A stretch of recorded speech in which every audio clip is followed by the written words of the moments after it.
MIT technology review Pakistan के news studio में खुशामदेद। मैं हूं आपका मेजबान GM Shah. News round up का आगाज करते हैं। बुलेटिन के आगाज में आपको बताते हैं कि MIT enterprise forum Pakistan startup Lahore के नाम से अरफा सॉफ्टवेयर टेक्नोलॉजी पार्क में एक तकरीब जारी है।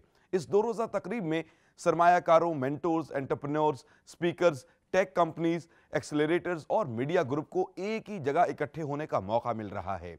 इसके अलावा इस तकरीब में न सिर्फ ट्रेनिंग सेशंस हो रहे हैं, बल्कि स्टार्टअप्स को मकामी और बैरूनी सरमायाकारों की रहनुमाई भी हासिल हो रही है। अमरीकी कंपनी ने नाबीना अफराद के लिए टैबलेट तैयार कर लिया है।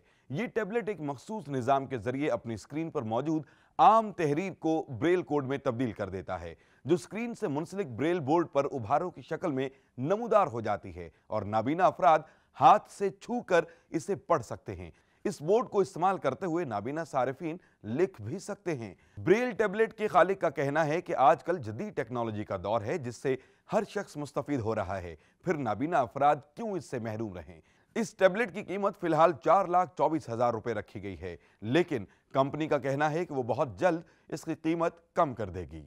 बुलेटिन के आखिर में आपको बताते हैं कि मारूफ कंपनी अमेज़न ने अपने कस्टमर्स के लिए जदीद निज़ाम मुतारिफ करवा दिया है।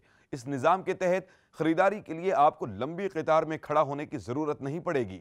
यह निज़ाम मसनूई ज़हानत का इस्तेमाल करते हुए खुद ब खुद बिलिंग करेगा, जबकि रकम आपके अमेज़न अकाउंट से काट ली जाएगी। माहिरीन का कहना है कि अमेज़न की मुतारिफ करवाई जाने वाली ये टेक्नोलॉजी हैरत अंगेज है, जो मुस्तकबिल में खरीदारी करने वाले रवायती अंदाज को तब्दील कर देगी।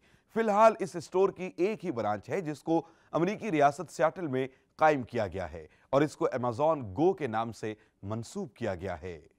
इसके साथ ही MIT टेक्नोलॉजी रिव्यू पाकिस्तान के न्यूज स्टूडियो से अपने मेजबान GM शाह को इजाजत दीजिए। अल्लाह ने के बान।